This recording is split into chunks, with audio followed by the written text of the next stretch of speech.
las afueras de Berlín, a 30 kilómetros hacia el norte, en la localidad de Oranienburg, se encuentra el campo de concentración de Sachsenhausen. Fundado por el régimen nazi en 1936, fue diseñado a conciencia como propósito y modelo de los campos que vendrían después. Concebido inicialmente como un centro de detención para opositores políticos del Tercer Reich, durante su tiempo operativo llegó a procesar cerca de 200.000 cautivos. Desde su construcción, llevada a cabo por prisioneros del campo de Stavanger, el campo tuvo el propósito del mayor control posible sobre sus prisioneros, diseñado con precisión para optimizar la vigilancia y el control. Sachsenhausen was completely built as a new camp. It was planned by an architect, and then a piece of land was, the wood was chopped down and all the barracks were built. And it has a very specific form. Therefore, it's like a triangle, and it makes use of a system which is called panopticum. A panopticum means that it's a very common architecture in prisons, that from one place you can see everything. And in Sachsenhausen, this triangle, the biggest watchtower is in the center of this triangle, and from there you can see everything. And this shape was very new, and Himmler thought in the beginning it would be very modern and would be a model, but actually it was not used again anymore, because it soon turned out that there was one big disadvantage. It could not be extended. So Sachsenhausen was planned to house 8,000, 10,000 prisoners, and there was only one extension, which is in the right upper side, where an additional 18 barracks were set up. But it couldn't be. In other camps, they just grew. When there was more prisoners, they could be extended. More barracks were just in this squarey form. But Sachsenhausen, they had to put all the prisoners in satellite camps. When from 1942 on, the number of prisoners really was like exploding. Aunque el campo fue planeado para ser el modelo en cuanto a su diseño, la desventaja de no poder expandirse adecuadamente por bloques, como se haría posteriormente en otros campos, hizo que finalmente se abandonara el diseño triangular en proyectos futuros de represión. Sin embargo, hasta que se dieron cuenta de esta limitación, Heinrich Himmler presumía de Sachsenhausen en la propaganda nazi, considerándolo un campo maestro. No solo se exhibía al pueblo alemán, sino que también lo mostraban a las visitas gubernamentales en varias ocasiones.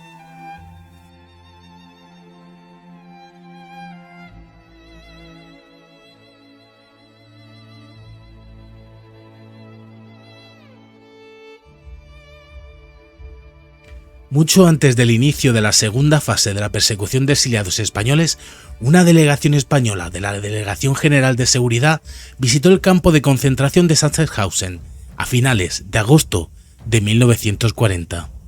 Esta delegación fue encabezada por el conde Mayalde, José Finat y Escrivá de Romaní, quien fue embajador de España más tarde en Berlín entre 1941 y 1942. Estas visitas entre los dos regímenes dictatoriales eran comunes. Más tarde, el propio Himmler visitaría España. El franquismo y el nazismo se sentían muy bien el uno con el otro.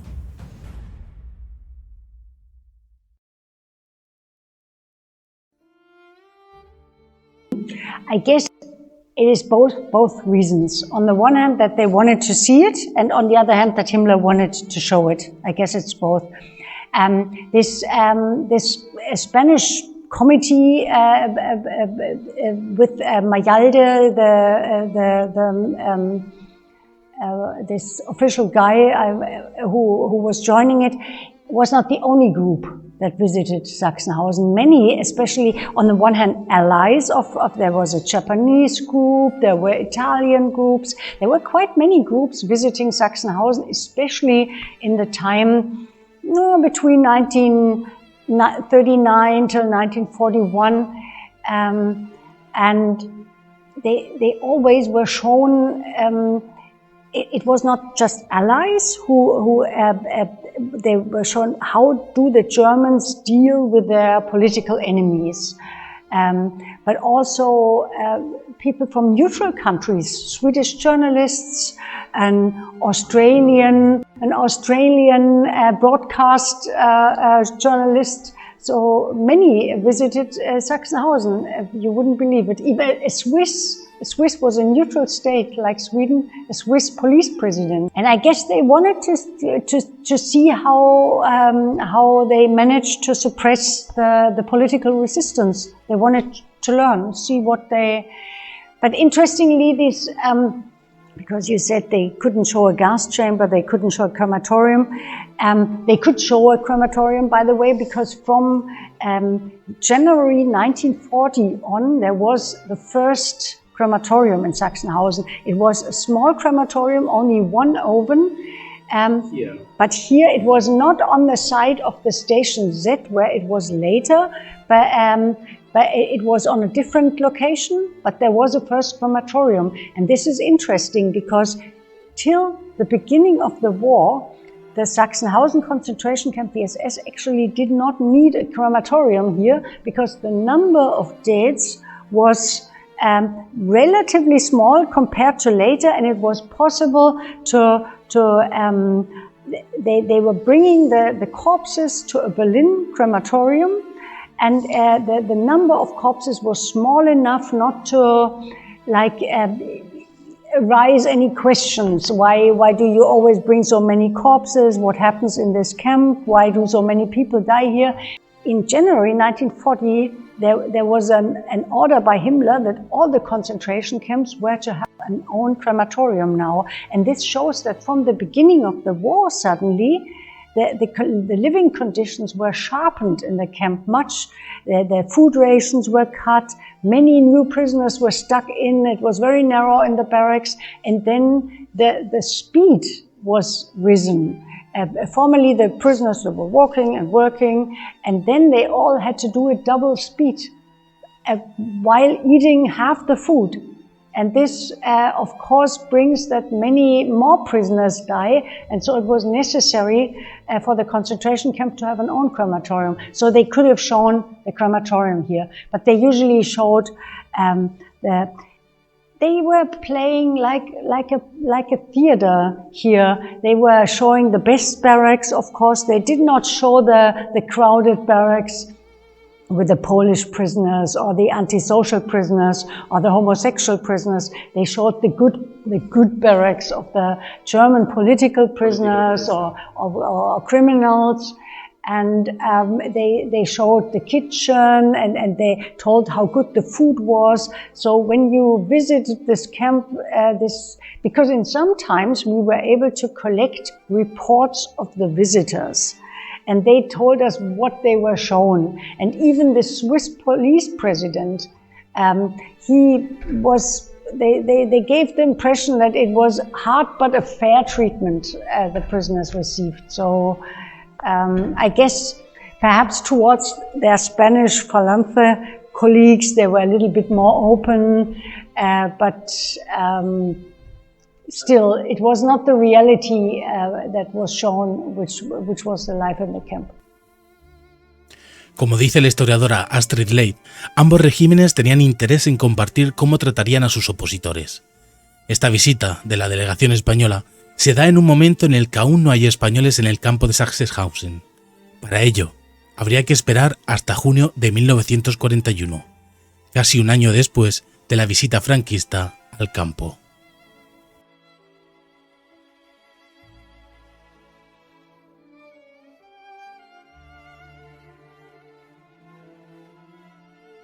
El primer español en llegar a Sachsenhausen fue Pedro Arroyo Navarro, el 16 de junio de 1941.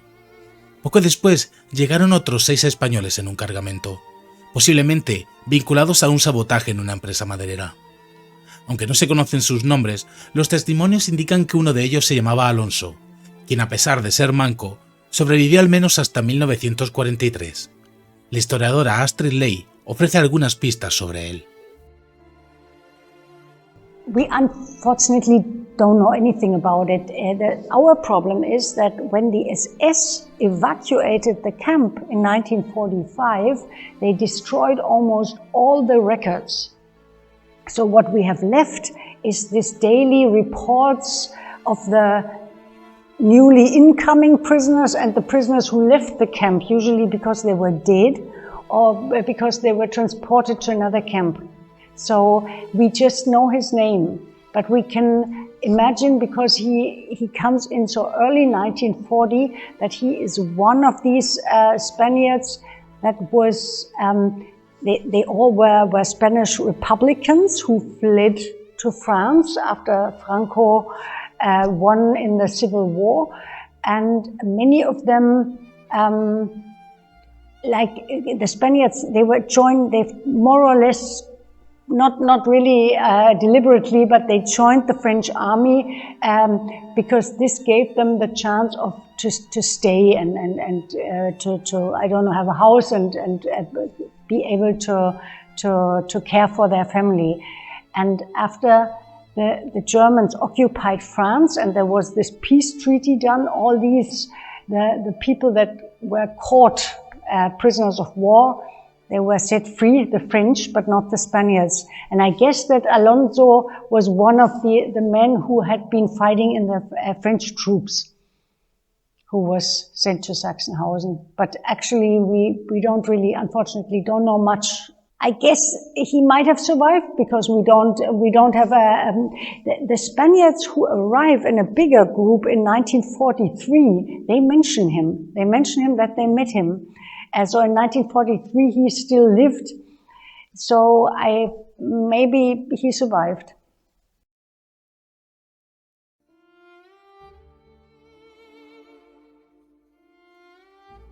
Los hombres y mujeres republicanos detenidos por sus acciones de resistencia fueron trasladados a diversos campos nazis, principalmente desde el campo de tránsito de Compiegne.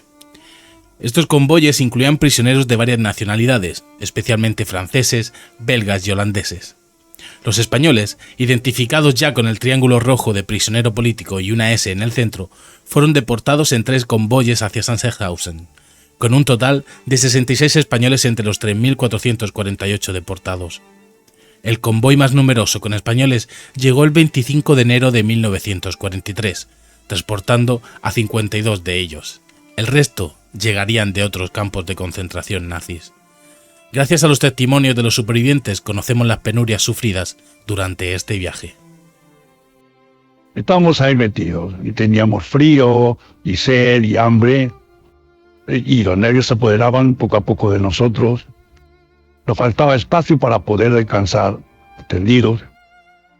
Era necesario organizar turnos, nos alternábamos los que estaban de pie con los que estaban sentados. Y para no caer en el estado ya de bestias, acordamos que podemos orinar por las rejillas de la puerta y abstenernos de ir de diente. Ya que, bueno, pues el hedor de los excrementos sería insoportable. Cosa que ahora es fácil de decir, pero extremadamente difícil de conseguir.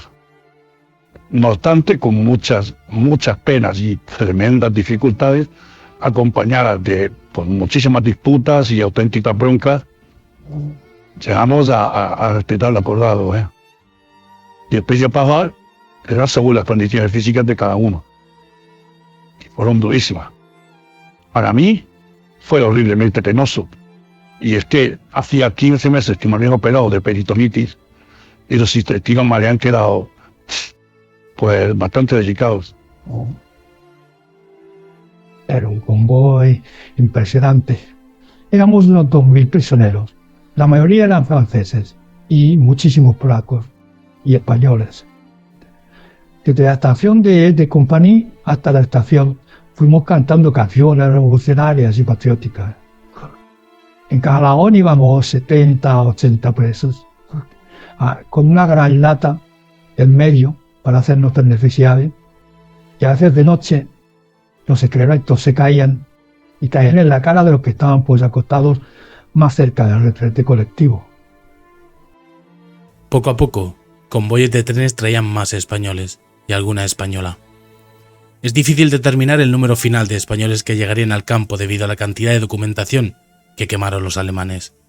Pero de la lista recabada sobre los prisioneros, sabemos que al menos 74 murieron. Y seguramente fueron más. Sus orígenes eran dispares, sus lugares de captura también, pero las razones por las que estaban ahí eran comunes. Eran enemigos del Reich por su participación en la resistencia y haber luchado por parte de Francia. Además, eran enemigos de Franco, un aliado indiscutible. Como testificó Roger Burdash, brigadista internacional durante la Guerra Civil Española y superviviente de Sachsenhausen. Enemigos españoles había luchado con ellos en la Guerra Civil Española y estaban organizados en el campo.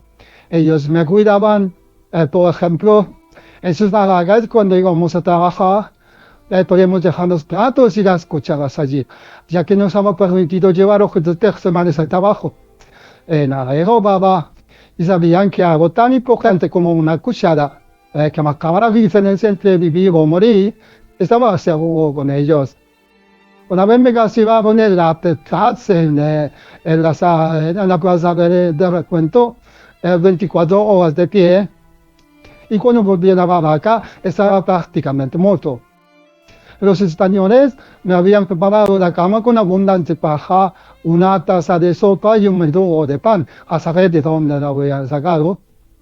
Pero eso significaba que yo era uno de ellos, que era como un español más. Aunque la tasa de mortalidad española no fue la más elevada según las nacionalidades en el campo de Sachsenhausen, de los supervivientes españoles no muchos dejaron por escrito testimonios o memorias, solo algunas declaraciones. Quizá esto se deba a que, en ese entonces, publicar unas memorias era más difícil, o más probablemente, porque recordar el terror vivido no era una opción, y prefirieron reparar sus vidas y vivir el tiempo restante intentando olvidar lo ocurrido. Pedro Martín fue uno de los que dedicó su vida a dejar constancia de lo ocurrido y a evitar que el mundo olvide el horror nazi. Fuimos 1000 personas por convoy, más o menos. En mi vagón solo habían compañeros que habían hecho la resistencia. Muchos intentaban salir del tren por la noche, pero los guardianes de las SS les pillaban. A muchos de ellos no volvimos a verlos. No teníamos ni agua ni nada. Nos dieron una bola de pan a cada uno, un salchichón tan salado que no se podía comer solo al principio. Nada más si lo comías te morías de sed y aún así tuvimos que comerlo, aunque fuera poco a poco. Los viajes fueron largos y interminables hacia Sachsenhausen. Paramos muchas veces. Recuerdo cuando cruzamos la frontera y llegamos a Potsdam. En total duró unos 2 días y medio el viaje. Y al bajar del tren en el campo ya de concentración, lo primero que vi así a un lado fueron nuestros zapatos, que los quitaron a la altura de la Potsdam. Y vi los míos, Teníamos que ir súper deprisa porque teníamos a los perros de las SS detrás. Aquellos 2 años fueron de palizas, palizas y palizas. Habían unas torres en las que había 1 o 2 militares que vigilaban con ametralladoras. Veían todo lo que ocurría de vallas electrificadas hacia adentro. Era como una ciudad. 9000 personas trabajaban como en una fábrica, pero los obreros en este caso éramos nosotros que éramos esclavos. Ponían la entrada de trabajos a las libres. Había gente que llevaba un triángulo verde que era para los criminales comunes, el rosa era para los homosexuales, el amarillo para los judíos, porque estos últimos iban más bien a Auschwitz. Él vio un triángulo rojo, era de presos políticos, con una S de español. Había más de 30 nacionalidades, pero los alemanes y los polacos, que eran los que llegaron antes, pues eran los que controlaban el campo, eran capos. Si tenían un trozo de pan más grande que nadie. Los españoles desempeñaban una mano de obra cualificada, lo que generalmente les permitía mantenerse alejados de ejecuciones y triajes para la cámara de gas. Sin embargo, esto solo reducía las formas de ser asesinados, ya que la posibilidad de morir en cautiverio seguía siendo alta. Comentamos con la historiadora Astrid Ley las principales razones de muerte entre el grupo español. In Sachsenhausen, I guess illnesses and exhaustion or things like this. Because the Spanish people in Sachsenhausen, they come in a phase when already the SS very much needed their workforce. And so it was very different to the time before when the German war effort was. The German war was that the Germans were occupying countries and they were arresting people and sending them to the concentration camp. And there they treated them very bad, and when they died, they just went to the next country, occupied the next country, and sent new prisoners. And from 1942 on, the war was stuck. Stalingrad, Moscow, over. So there was, and the Germans very much needed the workforce of the prisoners, and then they started end of 1941 to think about how they could keep them up, keep their workforce up, and especially the ones of Western Europeans. There was quite a difference in the treatment of Western Europeans and Eastern Europeans. And Western European prisoners were usually brought to satellite camps near factories where war production was made, like Heinkel. Many Spaniards were at the Heinkel camp. And now the Heinkel factory, they had their own interest. They had their interest in these prisoners because they wanted their aeroplanes to be built. And so many companies like Siemens, like Heinkel, they were giving a little additional food to the prisoners, and they kept the SS guards from beating the prisoners while they worked. They said, you don't have to beat them, they work, and you stay quiet, you go out. And so for the prisoners, this meant a slight improvement of their living conditions. And this is the phase where the majority of the Spaniards of Sachsenhausen was in Sachsenhausen. And then people like there was one guy, Caravasso, he was a cook, and he was a very smart guy somehow. He always went through the camp with open eyes and noticed how you could organize food, how you could find this, whom best to make friends with in order to get something. In exchange, you give something. So the Spaniards were a group who was very narrowly clinging together. And there was a group of Spaniards in the Heinkel satellite camp. There was a bigger group in the Falkensee satellite camp, where there was also aeroplanes, Arado. And these Spaniards kind of, they kept together. They were a relatively small prisoners group compared with the huge group, for example, of French or Polish and so on. And they made and helped each other. So they were really trying to help each other through. And so I am not aware that there was campaigns of shooting Spaniards, that there was somebody shot for reason of punishment or so on. So when the Spaniards that died, often enough people got injured while work, because they did not have, also in these factories, they had to work without proper helmets or proper working boots. And so sometimes they got injured, and if you got an infection or if you caught an infectious disease, so many prisoners died because they got ill. And in the camp there was no way of curing these illnesses. Como ha dicho Astrid Ley, los españoles participaron en varios comandos de trabajo, destacando especialmente dos: la fábrica Heinkel, el comando más grande de Sachsenhausen, con 9.000 obreros que trabajaban en condiciones pésimas de seguridad y salubridad. La meta del Reich era construir 2 aeronaves cada 3 días. Varios españoles trabajaron en este comando, y tenemos algunos nombres gracias a la lista de registro de este: Vicente Fuentes, José Díaz, Juan Maestres, Jaime Marco, Bruno Pellorca, Benigno Pompa, Pedro Pérez, Manuel Vázquez, Luis Canto, Darío Rodríguez, Emilio Camarena y Philippe Noguerol serían algunos de estos trabajadores españoles que trabajarían en el comando Heinkel. A partir de 1944, las incursiones de la RAF sobre Berlín se hicieron cada vez más constantes. El debilitamiento de la Luftwaffe era evidente y el desmoronamiento del frente alemán era ya un hecho. En abril, la fábrica sufrió un bombardeo masivo de la RAF, que destruyó casi por completo la capacidad de producción y, por desgracia, muchos prisioneros murieron en los bombardeos. Uno de esos testigos es José Carabasa. Recuerdo que era el 19 de abril de 1944 y sufrimos un bombardeo por parte de la aviación inglesa, que era a base de bombas incendiarias de una potencia tremenda.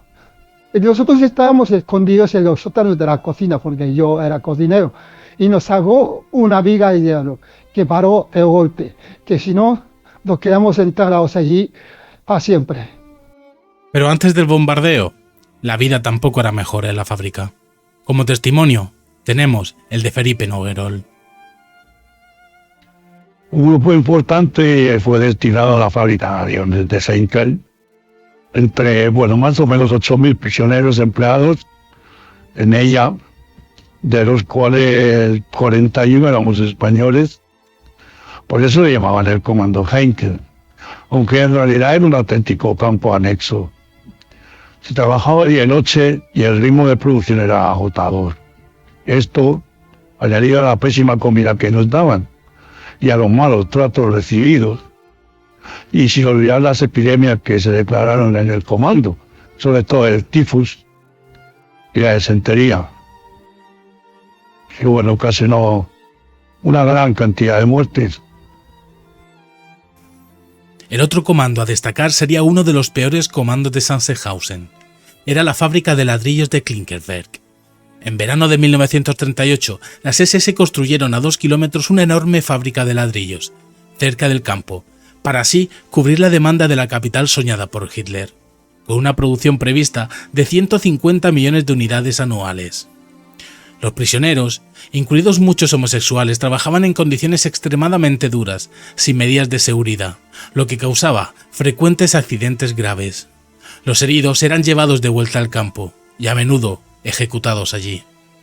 La fábrica jamás alcanzó su objetivo de producción debido a la mala calidad de la arcilla local. Valentín Portet nos cuenta su experiencia. Yo fui trasladado del campo principal al comando Klinker, donde construíamos ladrillos, pan e incluso bombas. Había unos hornos de 50 metros de largo. Yo trabajaba en la construcción de casas prefabricadas. Había que cargar y descargar barcos y transportar arena en vagonetas siempre, a la intemperie. Daba igual que fuera invierno o fuera verano, y llevábamos, solo estábamos protegidos por unos pantalones y una camisa de hilo y con zapatos de madera. El trabajo era durísimo, y como te pasase algo, como te partieses una pierna o un brazo, o te cayese o te golpearas y te quedaras inconsciente, pues te llevaban al campo y ahí pues te acababan contigo. Y la comida era horrible, nos daban hojas de remolacha, la gente caía como moscas. Solo se veían esqueletos andantes. Y ojalá eran los hombres corpulentos, que eran los SS, que te golpeaban continuamente. Y llevaban los perros lobos, te arrancaban los pantalones. Cuando estaba trabajando, pues, claro, esos cuerpos moribundos, pues, el perro, posiblemente te los tiraban y te arrancaban los pantalones. Centrándonos en lo que dice Valentín Portet, es más que posible que prisioneros del campo acabarán con la vida de aquellos que acababan lisiados. Pero por lógica de la estructura de violencia del campo, es posible que esto fuera llevado a cabo por capos y no por los propios prisioneros. Sometimes happens that capos killed other prisoners, but I don't think it's their fellow inmates usually, but sometimes, especially there is, if you look at the camps in the beginning till 1942, till this starts, that the workforce of the prisoner is very important for the German war, and in this moment, the SS chef Oswald Pohl, who was the boss of the Wirtschaftsverwaltungshauptmann, the main economic administration of the SS, he took over. So the concentration camps, the economic factor of the concentration camp became more dominant than this terror factor. This led that many of the former SS people, almost the whole SS personnel was changed. The very cruel, there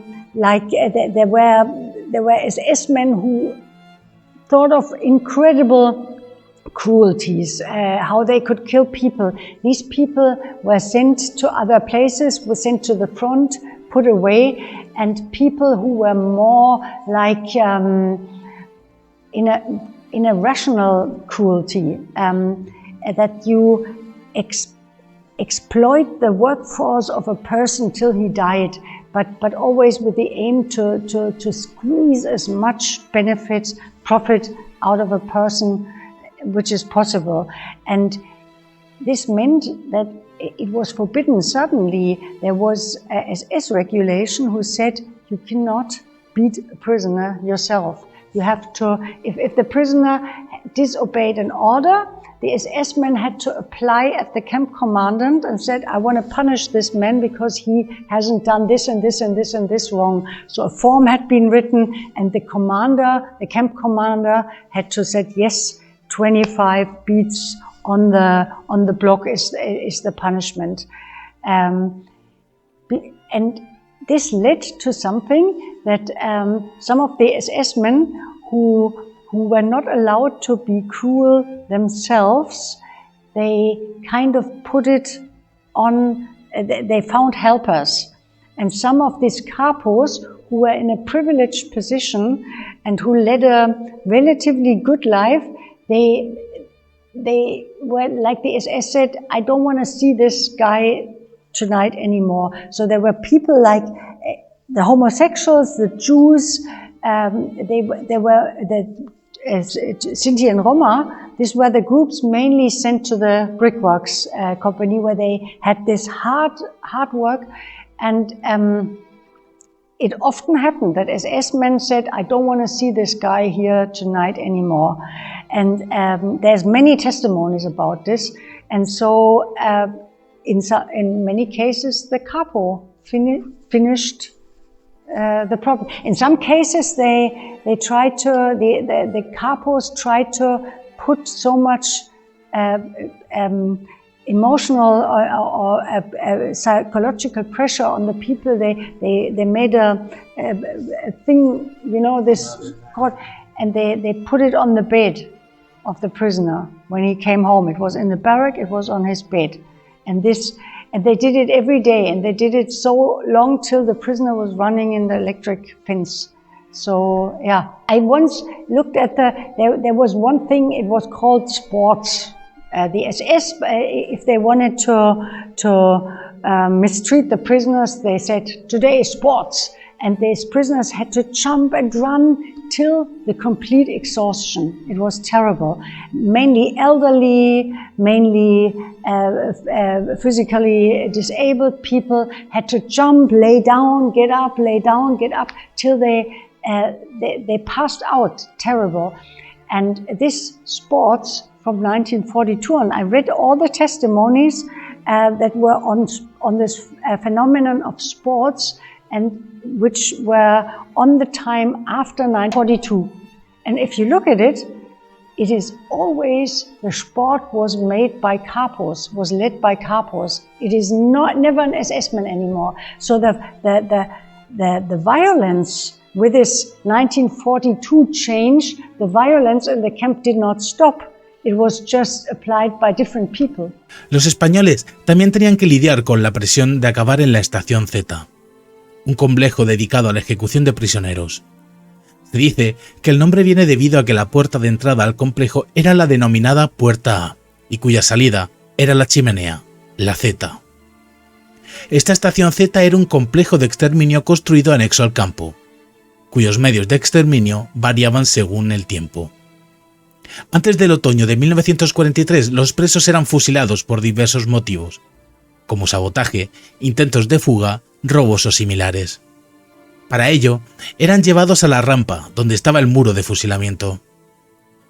Tras asesinarlos, eran almacenados en el depósito de cadáveres, para luego ser llevados al crematorio, apenas 20 metros del lugar de fusilamiento. La estación Z tuvo 2 etapas de ejecuciones, la del disparo en la nuca y la cámara de gas. Al ser demolida la estación Z, hemos tenido que reconstruir en 3D este centro de asesinato para ver las 2 etapas de ejecuciones llevadas a cabo. El primer método trataba de engañar a los prisioneros con un reconocimiento médico. Los hacían desvestirse en la antesala y los citaban de uno en uno a la consulta del médico, donde un gramófono con un alto volumen camuflaría los disparos. El reo era conducido al pasillo de medición. Cuando estaba siendo medido, mediante un agujero en la pared, le disparaban en la nuca. En el otro lado, un SS realizaba el disparo. El reo moría e inmediatamente era limpiada la zona, llevado el cuerpo a la morgue para ser extraído los dientes de oro si tuviese, para acto seguido ser incinerado. Con este método de ejecución, los nazis asesinaron a 10.000 prisioneros soviéticos en 3 semanas. Tras la habilitación de un cuarto como cámara de gas, el modus operandi cambiaba, pero se mantenía el engaño. Los prisioneros eran llamados para una desinfección mediante una ducha especial. En pequeños grupos eran obligados a desvestirse y ser metidos en la cámara de gas de apenas 6 metros cuadrados. Tras unos minutos, habían muerto. La habitación era ventilada y los cuerpos llevados al garaje, donde una carreta los llevaba al lado opuesto para ser extraídos los dientes de oro y ser incinerados. Se calcula que aproximadamente unos 20.000 fueron gaseados. Aunque no sabemos la cantidad exacta de españoles gaseados en el campo, sí sabemos por testimonios que los hubo. También iba a un padre con sus 2 hijos, llamados Puente, españoles también. Los 3 estaban muy desmoralizados, por eso no salió ninguno del campo. Murieron gaseados uno detrás de otro. Otros españoles que yo recuerde asesinados en el campo fueron Jiménez Moreno, un hombre llamado Núñez, Busquets, que era de la barriada de Gracia, y un padre y su hijo apellidados Pérez.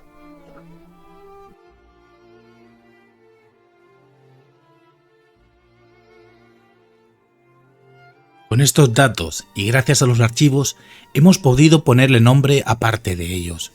Busquets, al que se refiere, era Jaime Busquets, de Barcelona, muerto con 30 años, cuyo padre, Luis Busquets, jamás volvió a ver.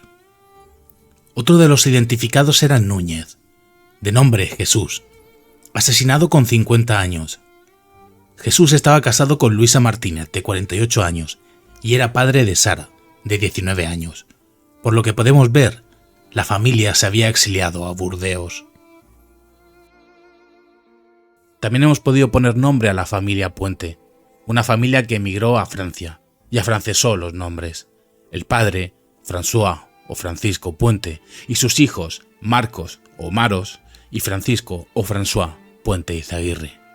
La madre, Juana Izaguirre, había cambiado su nombre a Gené. Muchos españoles, pese a que pudieron evadir la muerte en Sachsenhausen, les depararía la muerte en otros campos. Varias decenas de españoles fueron transferidos a campos, como Buchenwald, Dachau o Gusen, un subcampo de Mauthausen para morir. Aunque las causas de muerte rara vez representan la realidad de su muerte, un indicativo es la celeridad de sus muertes tras llegar a los nuevos campos de destino. Como pasó con Francisco Candel Escobar, que pasó por Sachsenhausen fugazmente para acabar en Gusen, donde moriría, con casi total seguridad, en la cámara de gas. Igual que ocurrió con José González Regueiro. La misma suerte correría José González Vázquez, de nuevo, y muchos otros españoles. De igual manera, asesinaron a Manuel Ramos, pero con la diferencia de morir en el campo de Dachau. O en el caso de Martín Teloisla, que correría la misma suerte que el anterior y que los demás, pero en este caso, en el campo de Buchenwald. Y así, centenares de españoles. Porque hasta el momento no hemos hablado de los otros españoles. Si buceamos en archivos rápidamente encontraremos referencias de organismos del Tercer Reich refiriéndose a los españoles, como en esta carta de la Cruz Roja alemana que hace un recuento sobre los españoles en territorios ocupados y localiza, como podemos observar, a priori en conocimiento, a 193.000 españoles, a los que se referirán continuamente como Rot España, es decir, españoles rojos. Pero enseguida podemos comenzar a ver otra denominación diferente, Rot Spanienkampfer o simplemente Spanienkampfer. Estos otros españoles lo son desde 1938. Son personas con doble nacionalidad, recibida al luchar en la Guerra Civil Española contra Hitler, Franco y Mussolini. Su delito, defender la democracia. Sí, son brigadistas internacionales.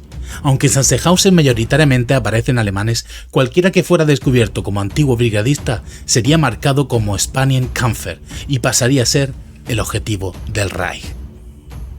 También se llama Spanienkampfer a aquellos exiliados que se unieron a Francia para combatir y que de igual manera eran perseguidos por la Alemania nazi.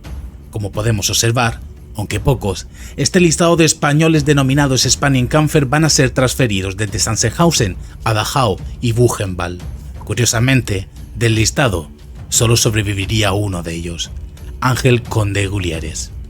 El resto moriría, como vemos, por las fechas presumiblemente tras ser explotados laboralmente, aunque en fechas repetidas también podríamos dilucidar que algunos serían gaseados. Durante la documentación e investigación de estos otros españoles, analizamos parte del primer listado de trasladados. ¿Cuál sería nuestra sorpresa al ver la alta mortalidad de los brigadistas? Para analizar más aún, decidimos seguir la trazabilidad de la mortalidad con 2 hojas más de los trasladados. Observamos que la mortalidad es estremecedora. Los Spanienkampfer eran un objetivo claro a eliminar. Gracias a esto, descubrimos que la jerarquía de los campos estaba liderada por presos alemanes, siempre que no fueras un alemán judío, homosexual o un Spanienkampfer. But the Spanienkämpfer, as far as I know, are the people from the international brigades. These are Germans and Austrians who went fought in the Spanish Civil War, and after the Civil War was lost for the Republican side, these people also came back and they were well-known communists, and so many of them were, because they were coming back, they were arrested on the German border, and the Nazis put them in the concentration camp, and they are called Spanienkämpfer. And the Rot Spanier, this is the Spaniards. The SS had like a hierarchy in the camp. It was along their racist worldview. So on the top of this hierarchy, and this hierarchy says who was on the top had the best treatment and who was on the bottom had the worst treatment. So on the top is of course German prisoners, and the next group to come were the Norwegian prisoners, because even the Germans could not omit that these Norwegians were much more Germanen than they were themselves. So the Norwegians, and then come the Western Europeans, like the Dutch, the French, and then the South Europeans like Italians and Spaniards, and then Eastern Europeans like Czechs, Poles, the Slavs, the Russians, and on the very top the Jewish prisoners.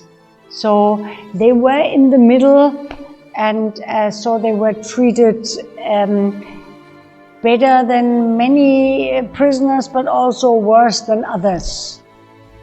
The homosexuals are usually all the German prisoners were in the top category, but not the antisocials and not the homosexuals.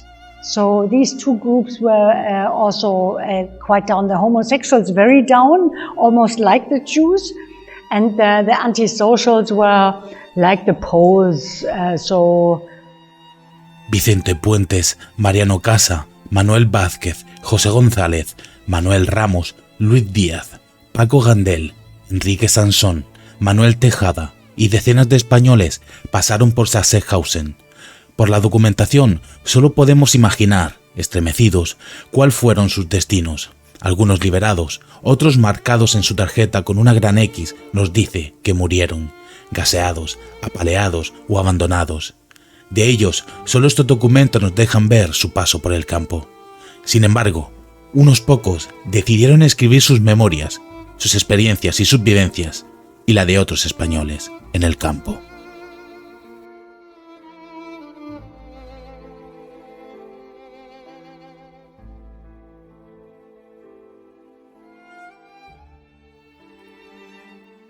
José Carabassa, Francisco Largo Caballero, Valentín Portet, Joan Mestres, Felipe Noguerol y Pedro Martín fueron los principales autores de memorias o recopilaciones de memorias colectivas y a los que tenemos que agradecer sobrepasar el dolor de los recuerdos para lograr dejar testimonio del infierno en Sachsenhausen. Quizá el preso más mencionado por los prisioneros es José Carabassa, un catalán nacido en Tiurana, Lleida, que había logrado por su experiencia en restauración ser parte de la cocina del Comando Heinkel y que además lideraba el grupo español de resistencia dentro del campo. Sus compañeros lo recuerdan por su servicial empeño en cuidarlos, siempre al servicio del grupo, buscando comida y la manera de hacer que los españoles estuvieran lo mejor posible. Pedro Martín recordaría hasta el día de su muerte que quien le salvó la vida llevándole 2 rodajas de pan con margarina el día antes de la liberación, cuando ya no podía más, fue José Carabassa. It is very difficult to stay healthy even when you're young. When you don't get proper food, they had to do hard physical labor, but they only got, I don't know, a quarter of the calories that they needed.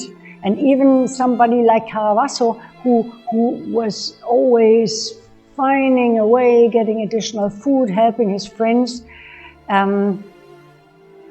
There is a story, he tells it himself, but it's very nice. It's when there is the death march, all the prisoner groups are sending on the death march soon before the camp's liberation. And also the satellite camps, the prisoners were relocated to Sachsenhausen. And the Sachsenhausen prisoners, they were formed big groups of 500 and 500, next 500. They had left the camp already when the Heinkel satellite camp arrived here. And so Caravaggio immediately, and it was not much SS here anymore, so he went and looked and searched for food. And he and his friends found like honey and bread and a bit of margarine, and they carried it along, they took it along. And this allowed them to survive this death march. Sin duda, el prisionero español más célebre de los más célebres del campo fue Francisco Largo Caballero. Político socialista y presidente del Consejo de Ministros de España entre 1936 y 1937, liderando el gobierno republicano durante los primeros meses de la Guerra Civil Española. Bajo su mandato, intentó coordinar la defensa contra los sublevados y mantener la unidad entre las fuerzas republicanas, aunque enfrentó tensiones internas dentro de la República. Tras la derrota republicana, se exilió a Francia. En 1943, la Gestapo lo detuvo y deportó al campo de concentración nazi de Sachsenhausen. Los 4 meses y medio de prisión en Eugene y los 21 días de celda en el edificio de la Gestapo habían quebrantado mi salud y se había agudizado la claudicación intermitente del pie. No me encontraba bien y no tenía la asistencia adecuada. El primero con quien hablé al entrar en el campo fue un holandés que había estado en las brigadas internacionales luchando a nuestro lado. Hablaba español y estaba encargado de hacer la inscripción de entrada. Me observó con sorpresa, pues me costaba trabajo creer que ingresase en el campo un expresidente del Consejo de Ministros. Era yo el primero, y naturalmente tenía que sorprender. Hecha la inscripción, pasé a otro departamento, en el cual me quitaron todo, desde la boina hasta los calcetines, dejándome completamente desnudo. Ya antes se habían quedado con mi maleta. Enseguida vino un español, catalán, de apellido García, que se había levantado expresamente de la cama al enterarse de que yo estaba allí, y me abrazó con efusión. Estos encuentros impresionan, dadas las circunstancias, aunque sea la primera vez que veas a una persona. Largo Caballero llegó con la salud muy deteriorada y enfermo, ya que los meses anteriores había estado privado de sueño y descanso. La dieta era mínima y su edad no ayudaba. El García al que hace referencia es Bernat García, deportado 58.530, el que finalmente le daría a Largo Caballero su número de preso, el 69.040. El primer español que recogió a Largo Caballero fui yo. Yo estaba empleado en la Resistencia. Antes había ejercido de peluquero en el Bloc 52, cuyo jefe era un alemán de las brigadas internacionales. Por mediación de ellos fue como mi chofer en Resistencia.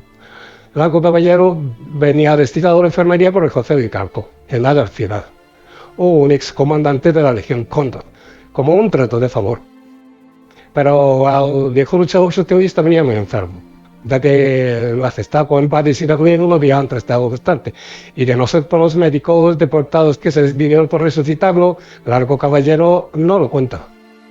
Nosotros, los españoles, también lo ayudamos en el sentido de evitarle que nos raparan enteramente o lo metiesen en la ducha con agua helada. Vamos, que fui yo el que le entregó su número de matrícula. Es obvio que Largo Caballero levantó mucho aprecio en el lugar al ser un reconocido antifascista y antinazi mundialmente, además de un jefe de gobierno. Muchos deportados españoles, hombres y mujeres, en Ravensbrück, Sachsenhausen y Mauthausen habían creído ser parte de la campaña Nacht und Nebel, incluyendo a Largo Caballero. And the Night and Fog campaign was something very specific, where they took a smaller group of prisoners, and it was a real name of a campaign, and it also applies in the, it comes in the files of these prisoners.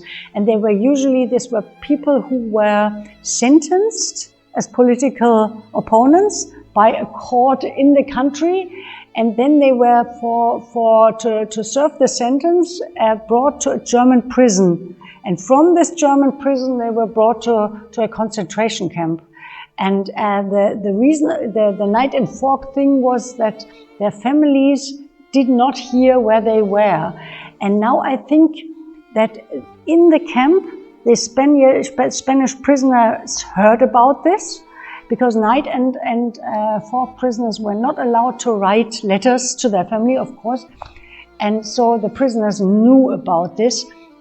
And they later, because they were not allowed to write letters in the beginning too, and their families didn't know where they were, like most of the families, and so they kind of themselves assumed that they were also Night and Fog prisoners. But as far as I know, this is a very specific thing about inmates of certain prisons in Belgium and France. So it may be that one or two Spaniards who were in these prisons were part of this campaign, but not all of them. Largo Caballero is a very specific case who was brought to as a very well-known person to have him away. They wanted to bring him away. But this Night and Fog was, I don't know, it was more the reason for not telling where these prisoners were brought to was to suppress their friends and family, that they all would fear and that nobody would dare to do resistance anymore. And in the case of Largo Caballero, he was just somebody who was like a political symbol, and they didn't want to have him, so yeah, maybe, yeah. A menudo, los presos destacados eran usados como piezas de intercambio, como parece ser que sería el caso de Largo Caballero. Pero hay ciertos puntos sobre este tipo de políticos o personalidades conocidas que podrían casar con privaciones de localización y comunicación similares a las de Noche y Niebla, como bien aprecia el propio Largo Caballero en sus memorias. A los 9 días me aconsejaron que escribiera a mi hija y me redactaron y escribieron una tarjeta en alemán. A los pocos días recibí la contestación de Carmen. ¡Qué emoción! Ya salía mi hija que estaba en el campo de concentración de Ravensbrück. Alegría y quería estar me produjo esto. Pero el 1 de septiembre me llamaron a la oficina de los SS y me comunicaron que podía escribir solo una carta cada mes Yo me había enterado que los demás lo hacían cada 15 días. Debía hacerlo en papel y sobres corrientes, no en el papel especial como los otros presos, teniendo que entregar las cartas en la oficina. Por lo ocurrido anteriormente comprendí la combinación. De la oficina de los SS, la carta pasaría al comandante. Este la remitiría a Berlín y de allí saldría para París. Y de esta capital a Lyon, donde la depositarían en el correo para que llegara a poder de mi hija en Nyons. A mí le dije a Carmen que me escribiera como antes, por cuya razón sus cartas recorrían el mismo camino que las mías, pero a la inversa. El procedimiento no podía ser más idiota. Pero aunque Largo Caballero cree que su hija Carmen sabe que está en Oranienburg, Bernat García nos confirma en un testimonio que en efecto las SS ocultaban el origen de las cartas de Largo Caballero. A mi regreso a París, una de las primeras personas que se pusieron en contacto conmigo fue Carmen, la hija de Largo Caballero.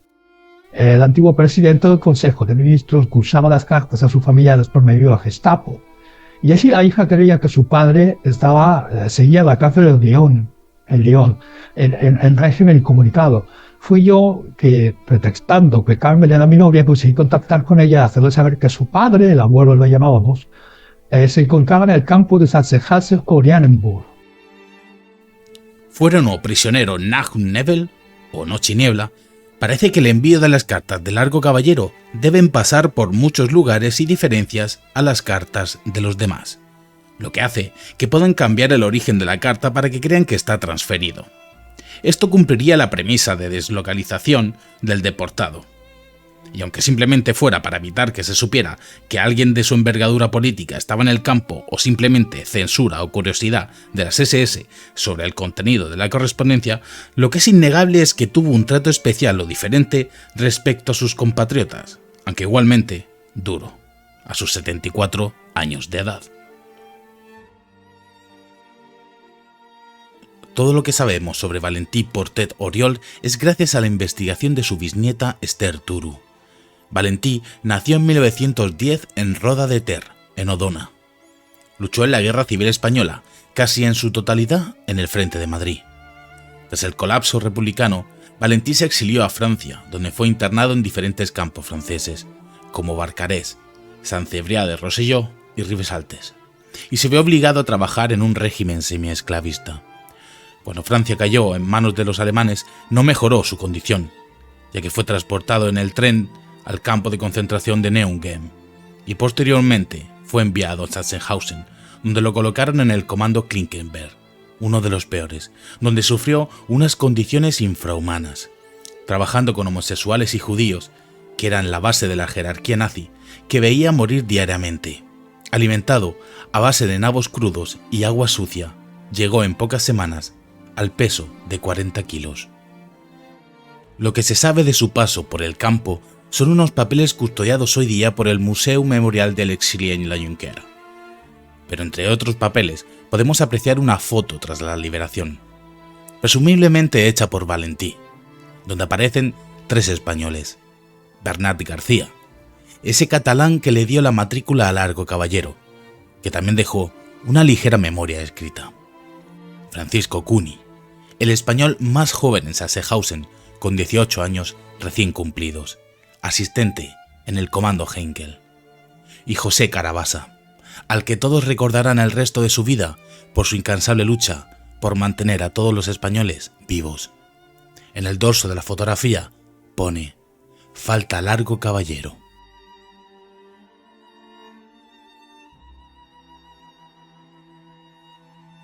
Joan Mestres Rebull nació en El Molar, Tarragona, en 1911. Combatió en la Guerra Civil Española y fue oficial del ejército. Con la caída de la República, siguió el camino de la mayoría de los soldados: el paso a Francia, exilio, campos de refugiados, compañías de trabajo y captura por la Gestapo. Fue obligado a trabajar de nuevo en unas bases para submarinos en Burdeos, donde se escapó y se unió a la resistencia e hizo de guía hacia el sur de Francia, realizando sabotajes y cogiendo víveres. Detenido a finales de 1942, fue encerrado en Fort Duja en Burdeos. El 24 de enero del 43 fue trasladado a Compagnie y 2 días después deportado al campo de Sachsenhausen, donde recibió la matrícula 58.537. Durante la cuarentena en el campo, fue obligado a caminar días enteros en círculo probando la resistencia de los zapatos y botas alemanas, con una mochila llena de piedras. Muchos que han conocido a Joan cuentan cómo lo llevó al límite este castigo y lo marcaría de por vida. Fue destinado al comando Heinkel. Mantuvo contacto con españoles y brigadistas, realizando resistencia interna y sabotajes. Su capacidad de comunicación y enlaces en el campo sirvió para hacer un listado a posteriori de muchos españoles y brigadistas. Felipe Noguerol Otero fue de aquellos que dejó sus memorias tanto en castellano como en gallego. Nació en Betanzos en 1912 y a los 15 años acabó en la Escuela Naval del Ferrol. Durante la Segunda República alcanzó el grado de oficial. Durante la Guerra Civil fue destinado al Miguel de Cervantes, donde participó, entre otras cosas, en el hundimiento del Baleares. Tras ser torpedeado, fue destinado al buque Libertad, en el que se encontraba en Cartagena durante el golpe de estado de Casado. Puso rumbo en él, tras las amenazas franquistas, hacia Bizerta, donde le esperaría el cautiverio en el campo de Meknasi y luego en Gardimau, del que fue liberado tras el armisticio por el gobierno de Petén. Noguerol se instaló en Túnez, y con la ocupación alemana decidió conectar con la residencia Tardí y espió los movimientos de los submarinos alemanes, pero fue detenido junto a la célula el 15 de marzo de 1943 y llevado a la prisión de Túnez, desde donde fue transferido a Verona, Nápoles y finalmente Berlín, donde tras torturas acabó en Sachsenhausen el 4 de abril de 1943. Recibió el número 63.260 y su primer castigo, al igual que Joan, fue hacerlo andar durante 24 horas con las botas alemanas por diferentes terrenos para probar la durabilidad. Fue enviado al comando Heinkel y se ganó el cariño de varios SS haciendo cepillos a mano, de todo tipo, a la vez que participaba en los sabotajes que Carabas organizaba. Fue castigado por sospechas de sabotaje en 2 ocasiones, lo que le valió duras palizas, con la que finalmente perdería la pierna en la vejez. Fue parte importante en el comando de auxilio Largo Caballero, junto a Carabassa y Joan Mestres. Fue uno de los españoles que en comando logró robar la radio para escuchar en secreto Radio Londres. Pedro Martín nació de una pareja de españoles emigrados a París a principios de los años 20. Pedro tenía 14 años cuando Alemania atacó Francia en 1940.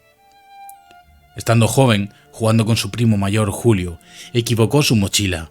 Al abrirla, vio en ellos documentos. Su primo pasaba información para la resistencia, así que tuvo que involucrarse en la célula realizando propaganda civil. En marzo del 43, con 17 años, Pedro tiene la misión de robar medicamentos en campamentos alemanes para la resistencia. Todo va bien, pero el vecino de la familia, un hombre llamado Robert, a cambio de dinero, cuenta a la Gestapo lo que presupone de Pedro. Es detenido y torturado durante 5 días, pero Pedro no suelta ni un solo nombre, algo que por su edad los resistentes no creían. Es llevado en convoy con 1000 resistentes aproximadamente, donde muchos son asesinados intentando escapar. Es de los más jóvenes del campo de Sachsenhausen junto a Francisco Cuny. Pedro Martín ingresa en Sachsenhausen. Llegó debilitado y enfermo, tras las torturas y el viaje, pero aún así fue llevado al campo de Heinkel. La dieta, a base de algunas patatas crudas y 1 litro de agua, lo mermaba. Fue testigo de cómo fueron asesinados compañeros por palizas y ejecuciones al robar comida. Se hizo amigo de Mario Zampetti, un joven, que tras un recuento le dijo que no podía más. Pedro intentó moverlo, pero Mario se quedó quieto en el Appelplatz. Un SS le ordenó que se fuera, pero este solo quería acabar con ese infierno. Así que el SS le disparó en la cabeza junto a Pedro Martín. Durante toda su vida estuvo con un silencio tenue sobre lo ocurrido, pero finalmente lograron que escribiera sus memorias llamadas Era la noche. Pedro fue el último superviviente español de Sachsenhausen. Hasta el momento hemos hablado mucho de sabotajes. Según testimonios, el grupo español era activo en estas prácticas. El sabotaje suponía un riesgo muy grande para la vida. En colaboración con otros grupos de otras nacionalidades, se realizaban dentro de las posibilidades, con mucho cuidado. Los grupos estaban en total comunicación. Los enlaces con el grupo español solían ser Spanning Camps, es decir, antiguos brigadistas que sabían español y hacían fluida la comunicación. desde hacer funcionar mal piezas, ralentizar el ritmo de trabajo o perjudicar munición, era un hito para ellos. El cabecilla de los españoles, según testimonios, era José Carabasa. La historiadora Astrid Ley nos cuenta más sobre esto. You would be executed. Sabotage was one of the worst crimes that would lead to the execution. So the people who were sabotaging, they wanted to sabotage, on the one hand damage the German war effort, that these aeroplanes would fall down, but they had to be careful, because if you sabotaged in a way that was easily recognizable, then the SS would find out who it was and would kill you, which is not in your interest as well. So they tried to sabotage, but I think that in the testimonies later, this sabotage thing is a little bit overrated, of course, but there was sabotage, and they were very, very brave, because this is if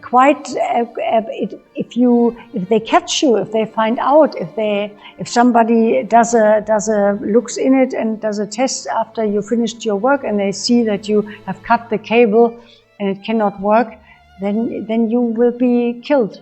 And so in this moment, these people risked their lives in order to shorten the war. They wanted that these Germans did not have many planes, and this would end the war. And so it's a high personal risk. Los grupos de españoles y españolas son, según muchos testimonios, pioneros de la resistencia y sabotajes dentro de los campos. Tanto fue así que las españolas de Ravensbrück fueron llamadas por los alemanes Streikkommando, que significa el comando de las vagas, debido a la baja productividad.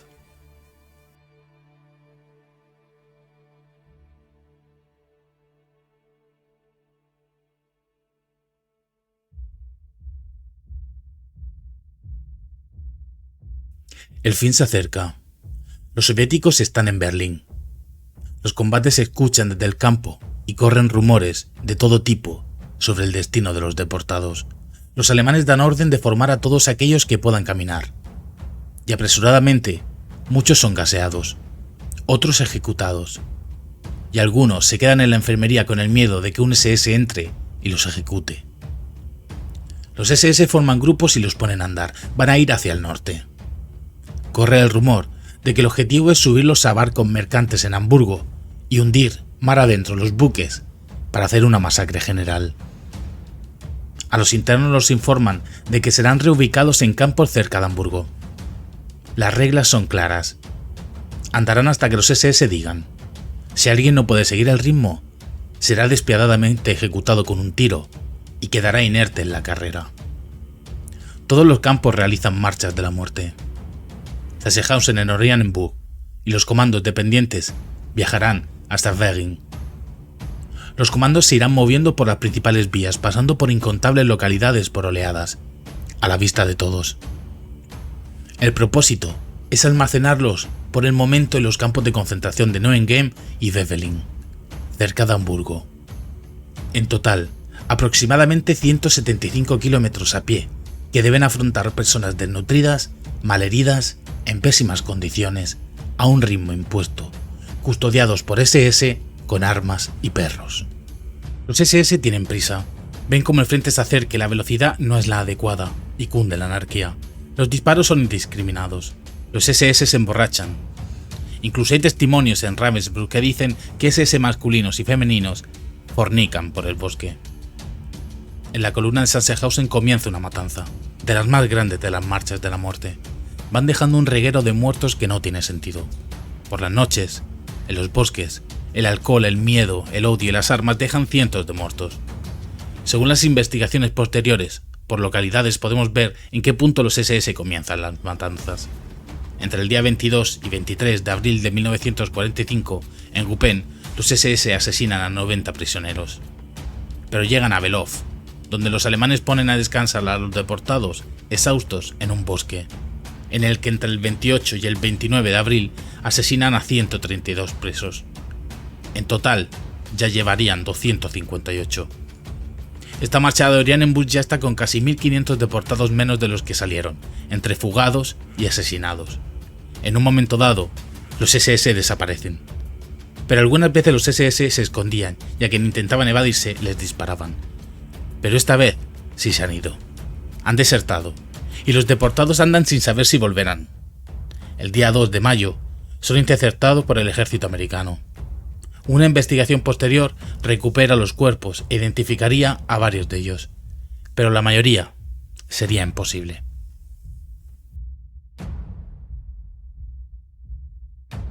Nos dieron, para 13 días de viaje que duró aquello, nos dieron un para cada uno y un bote de conserva de carne congelada. Pero como yo estaba en la cocina, los españoles organizamos, como lo llamamos nosotros, a escondidas más comida. Llevamos para todo el grupo pues kilos de azúcar, media docena de panes, 4 pastillas de margarina, miel sintética, que durante el día no podíamos comer de aquello para que no nos vieran, pero en las paradas de noche sí comíamos. Y bueno, aquellos días presenciamos escenas terribles, infinidad de tiros en la nuca, sobre los que se quedaban tendidos en el camino, y bueno, pues disparaban a aquellos que corrían hacia los campos de patatas. Una noche prendieron fuego con gasolina a una granja que había llena de paja, donde habían metido varios cientos de deportados con la excusa de permitirles dormir allí. Y otra vez fue una exterminación masiva con ametralladoras dentro de un bosque. Y por eso nosotros decidimos fugarnos antes pues, de que los SS acabaran con toda la columna. Y lo hicimos cerca de la vía de Shevin. Y bueno, fuimos liberados por los soviéticos cerca del castillo de Frauenmarkt. Y en el grupo íbamos Francisco Cuni, Valentín Portet, Román y yo. Y los soldados soviéticos, a medida que los entendían y le decíamos que éramos republicanos españoles, vamos, nos daban unos abrazos y nos decían, ya sois libres, ya sois libres. Caminábamos todo el día por caminos, vecindades y carreteras secundarias, y los que por su estado físico y por el hambre no podían más, pues bueno, no les era posible proseguir la marcha, les obligaban a tenderse al borde del camino o de la carretera y acto seguido se les disparaba el tiro de brazo a la cabeza. Y así fue todo lo largo del camino. Nos tuvieron 2 o 3 días en el bosque de Wistow y de Vero. Y bueno, pues por la mañana era era desolador. Los muertos yacían por todas partes, inertes bajo las mantas, donde se habían acostado para dormir y se habían muerto. Era como una repetición en más gran escala de lo que había ocurrido, lo que había pasado todas las noches, o lo que allí se concentraba. Y al levantarnos, pues daba la impresión que durante la noche se había librado como una batalla, por la cantidad de muertos que aparecían tendidos en todo el área del bosque. Y un camarada polaco nos dijo que bueno, pues que la situación a la que estábamos sometidos no podía prolongarse y que antes de ser exterminados lo mejor era pues tomar las medidas necesarias y sublevarnos. Pero vamos, esto no se puede llevar a cabo por varias razones. En primer lugar, por el hueco vacío que habían dejado muchos camaradas, pero es que además estábamos todos en una, bueno, pues que carecíamos de fuerza suficiente, estábamos en estado anémico en ese momento como para llevar la operación. Y es que además la causa principal de nuestra renuncia a organizar la sublevación se debió a que pues pasó un hecho inesperado, que es que llegaron unos camiones de la Cruz Roja para distribuir paquetes de comida. Y estando ahí delante los SS nos informaban de que la guerra tocaba fin y que bueno, pues que resistiésemos. Cuando alguien no podía más, se separaba, le pegaban un tiro en la cabeza. Y un compañero de marcha se nos quedó mirando y nos dijo, soy un estorbo para vosotros, soy una carga. Os deseo mucha suerte, compañeros. Y se quedó sentado. Y por ese y le pegó un tiro en la cabeza. En otra ocasión, habíamos pasado por un campo de patatas y salieron varios a coger patatas y les dispararon. Y uno que se había librado estaba volviendo a la fila y le pegaron un tiro delante nuestra y cayó y se estaba muriendo, pero él no soltaba la patata. Y uno de los que estaban en la fila, pues por el hambre, intentó coger la patata de la mano del otro y pues llevó un SS y lo mató. Y eso, vamos, lo tengo grabado en la retina. Pues otra mañana llegó pues un convoy de la Cruz Vermelha Internacional, pero para comida solo para los holandeses. Y entonces, pues nos vieron las pintas que llevábamos y entonces pidieron permiso a los SS para que nos dieran algo. Y nos dieron, pues para cada 4 un bote de leche condensada y nos dieron un poco de pan y una lata de carne de buey y un poquito de chocolate. Pues al día siguiente, una tercera parte de los que éramos murieron, porque los estómagos nuestros habían puesto tanta hambre que no podían comer, ni eso ni en esa cantidad. Y a otra mañana, después de haber recorrido 300 kilómetros cerca de Schwerin, pues vimos que los SS se estaban yendo. Y bueno, éramos libres, no nos podíamos mover, ni siquiera nos podíamos tener tendidos de pie, pero nos quedamos ahí disfrutando de bueno, pues de ver a soldados tirando las cosas, quitándose los uniformes o quemándolos. Para nosotros era todo un gozo. Habíamos avanzado como cosa de 1 kilómetro cuando las piernas se negaron a andar y los dolores del pie enfermo eran más agudos que otras veces y fui quedándome rezagado hasta llegar al final del grupo. Un soldado SS empezó a gritarme y a empujarme. Yo seguía sin poder moverme y desesperado porque presentía lo que me podía suceder. El soldado se enfureció, me dio varios empujones y me echó fuera del grupo. Yo caí al suelo y me propinó patadas y colatazos. Me levanté y siguió pegándome. Volví a caer y sin consideración a mi edad, a mi estado, me pateó sin piedad otra vez. Y yo le hablaba, pero no me entendía. Además, hubiera sido igual. El soldado gritaba como un energúmeno y tras otro empujón suyo, caí en el suelo por tercera vez. Entonces disparó un tiro al aire para amedrentarme. Me hizo señas para que entrase en el bosque lindante con la carretera, a lo que yo me negué. Y entonces me abofeteó, que quería tirarme allí. Con todos estos accidentes dejé los paquetes y el pan en el camino, los cuales por indicación del soldado se los llevaron unos chiquillos que pasaban por allí, y el grupo ya había seguido su marcha. El soldado siguió gritándome e intentó decir algo que no entendí. Al fin me dejó solo y casi sin poder moverme me encaminé hacia el campo de vuelta de concentración, lleno de balas y destrozado por los golpes recibidos. De regreso en el camino me encontré con otro grupo, y entre ellos el de los españoles. Los soldados que conocían creyendo que me había escapado de sus filas hicieron que me reincorporase en el grupo. Como pude les expliqué que no pertenecía a él y que me dirigía de vuelta al campo. No me entendieron y me pegaron otra vez. Me desesperé ya y grité. Y a mi grito se acudió un jefe que por casualidad pasaba por la carretera. No sé qué hablarían, pero yo les expresé por señas que iba camino al hospital. Por fortuna me comprendió y ordenó a un soldado ciclista que me acompañara hasta el campo. Una vez en él tampoco me fue fácil entrar, pues no me comprendían y por fin se decidieron a llamar a uno que hablaba francés, al que le expliqué lo ocurrido, dejándome entonces pasar. Volví a mi sala y a mi cama como Don Quijote, maltrecho y sin comida. Había salvado la vida por casualidad. Si detrás de nuestro grupo no hubiera venido otros, que podrían haber visto mi cadáver, aquel soldado salvaje me hubiese dejado tendido en la carretera como acostumbraron a hacer.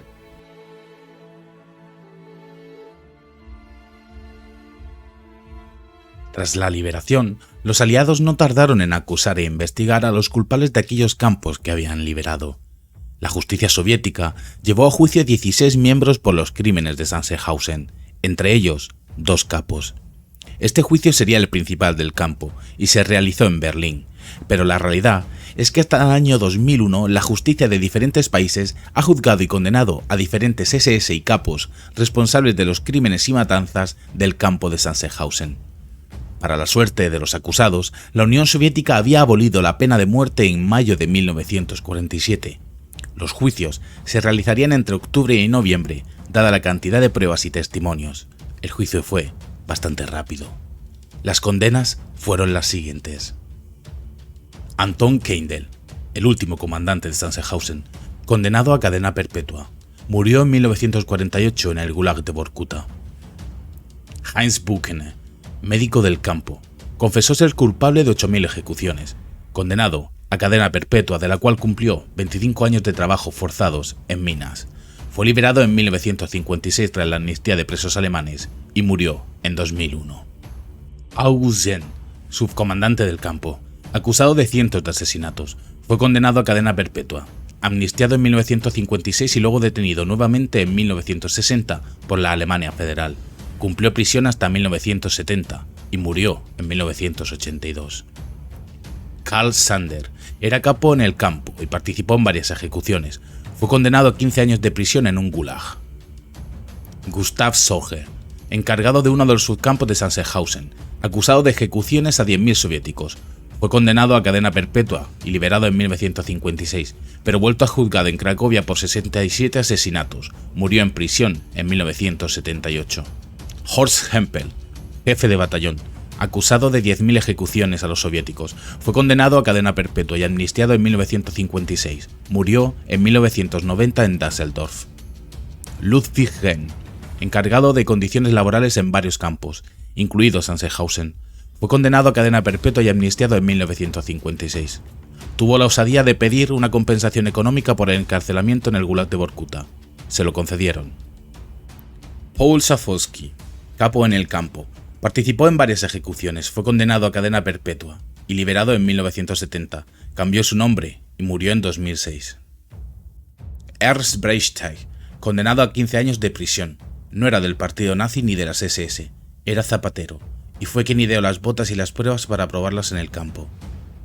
Kurt Ekarius, funcionario de las SS encargado del bloque prisión dentro del campo, condenado a cadena perpetua por asesinatos. Fue amnistiado, pero afrontó diferentes penas hasta 1971 y murió en 1984. Michael Körner, tercer gerente de Sachsenhausen, acusado de crímenes de guerra y ejecuciones. Fue condenado a cadena perpetua con trabajos forzosos en un gulag. Murió en 1948. Heinrich Fressemann, jefe de personal en el campo, acusado de tortura y asesinatos, condenado a cadena perpetua. Murió en 1948 en el Gulag de Vorkuta. Wilhelm Schubert, líder de bloques en el campo, acusado de tortura y asesinatos. Fue condenado a cadena perpetua con trabajos forzados en Vorkuta. Amnistiado en 1956 y luego juzgado por la matanza de 10.000 soviéticos. Cumplió prisión hasta 1986 y murió en 2006. Martin Knittel, acusado de asesinatos en masa, sentenciado a cadena perpetua. Fue amnistiado en 1956 pero vuelto a ser detenido por Alemania Occidental en el 58. Se quitó la vida en prisión antes de volver a ser juzgado. Mein Stachhoff, encargado de castigos disciplinarios y custodia, acusado de asesinatos y torturas. Condenado a cadena perpetua, murió en 1948 en el Gulag de Vorkuta. Y Flick Ficker, acusado de crímenes contra prisioneros de guerra. Fue condenado a cadena perpetua y murió en 1948 en el Gulag de Vorkuta.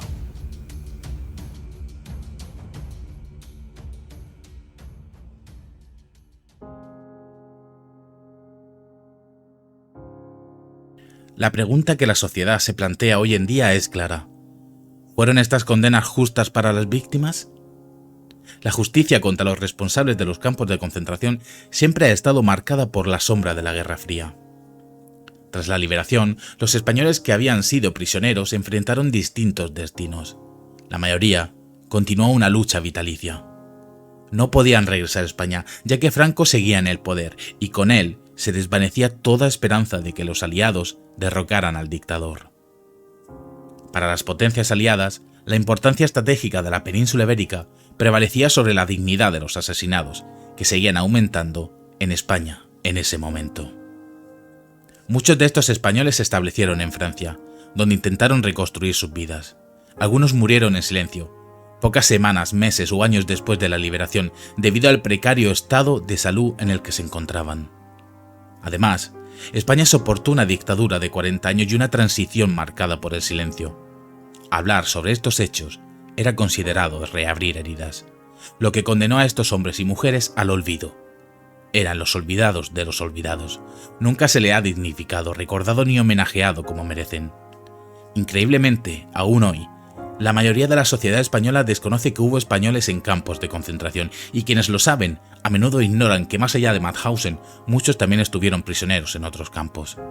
Falta memoria, falta restaurar la dignidad de estos españoles. Fueron personas juzgadas y deportadas, asesinadas, por defender la libertad y luchar contra el fascismo europeo. La visita al memorial de Sachsenhausen en Oranienburg plantea reflexiones inevitables.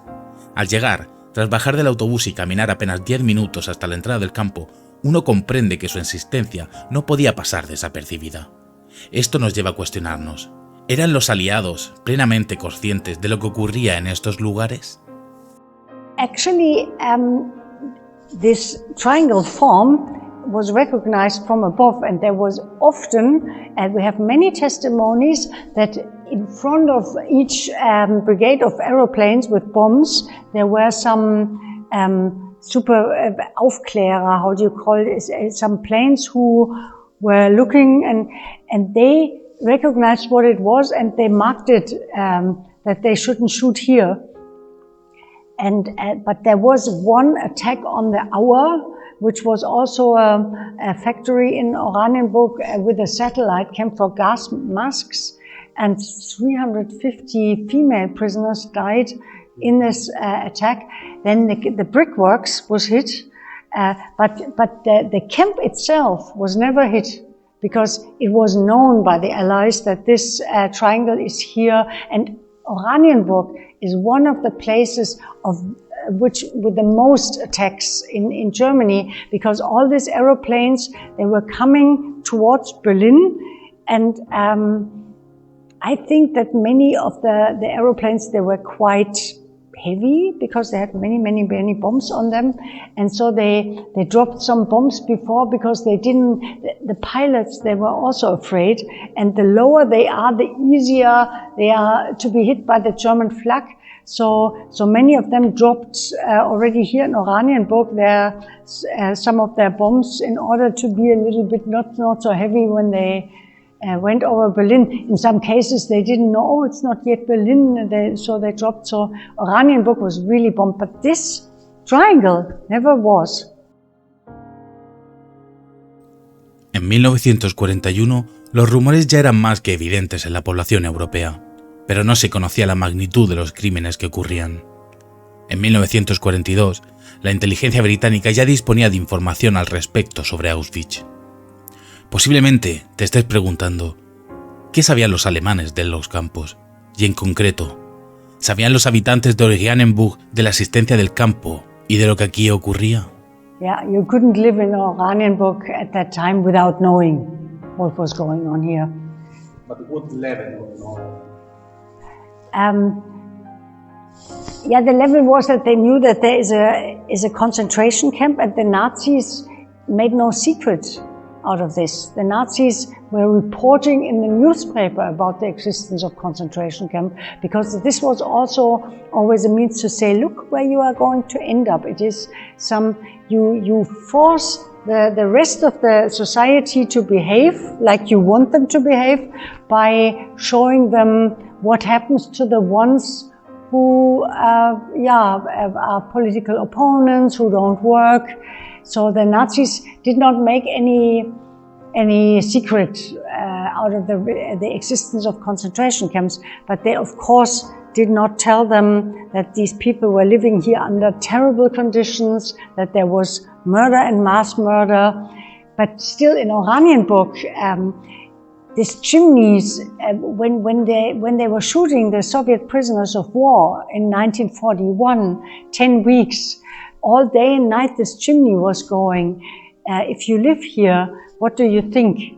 So, and there's even that the children were saying, behave well, otherwise you go there and you will go up to the chimney. So the people in Oranienburg knew what was going on here. And then there was a big, the camp was not a closed cosmos, because the SS guards in the evening, they were going out, they were having a beer in the Oranienburg restaurant, and then they were drunken, and then they were talking about their work.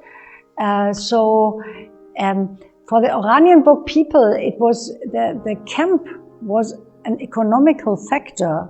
The town was a small town, and then this big camp, and with this there was 6,000 SS people working here. And this is it is a lot, with all the guards and everything. Oranienburg had, I think, 20,000 inhabitants and 6,000 additional, so it is, they made up, it is a big, and so for Oranienburg, the existence of the camp was meant wealth, because many of the buildings here were built by Oranienburg companies. Many, all these SS men, they had wives. These wives went for shopping. So the economical situation of the town improved very much. And this is why the Oranienburg people accepted the camp and what happened here as a factor. They said, oh, this is just, political opponents and work-shy criminals. And then our war enemies who are stuck in here, what do I care? And they didn't do this photo when they entered the camp. This is no coincidence. They did the photo to publish it in the newspaper. And it's when we try to find out when exactly, because there's camp annals, and they write about important prisoners, made a collection of chronological important events in the camp, and they always misstated this Phalansther visit. They all said it was 1941, and only by newspaper articles from Berlin who were reporting about the visit, we could say it was in August 1940, not 41. Pese a saber hoy día casi la totalidad de los crímenes nazis, de lo horrible que fue tanto para judíos como no judíos, que había más de 35 nacionalidades en el campo de Sachsenhausen, y que los campos era el destino de cualquiera que no se ajustara al nacionalsocialismo, hoy día, y desde que todo acabó, sigue blanqueándose según algunos sectores, atentando contra los monumentos y banalizando lo que ocurrió, incluso en los campos de concentración. Also, an arsonist attack at Below, which is the death march, the Below forest, where the death march ended. There's another memorial, and there was also an arsonist attack there some years later. But since then, these severe criminal attacks have not repeated. What we have, the problem today is that there's many people in many guest books, in many, on the walls we find the swastika stickers. So there is a lot of anti-Semitic, messages everywhere, or people doing the Hitler salute here on the camp ground during and today it's a two-sided thing. On the one hand, it's of course one of the reasons is this Hamas attack on Israel, and since then there is quite from Palestinian juveniles or Arabic juveniles who are coming here as school children who do that, who are pro-Palestine and but using anti-Semitic slogans in their trying to fight for the Palestinians, and besides that, there's on the one hand this young Palestinians, but on the other hand there's a lot of Germans who suddenly, for long years, it was just in Germany a no-go to show Nazi symbols, and this is something that is getting lost with the enforcement of the Alternative AfD party. There is a political shift to the right, and many people dare to say things you wouldn't have dared to say some years ago. Gracias por ver este documental. Ahora tienes la responsabilidad de recordar a aquellos que lucharon por la democracia y la libertad de la que hoy disfrutas. Tengamos todos, y en especial a nuestros compatriotas, en la eterna memoria de la libertad.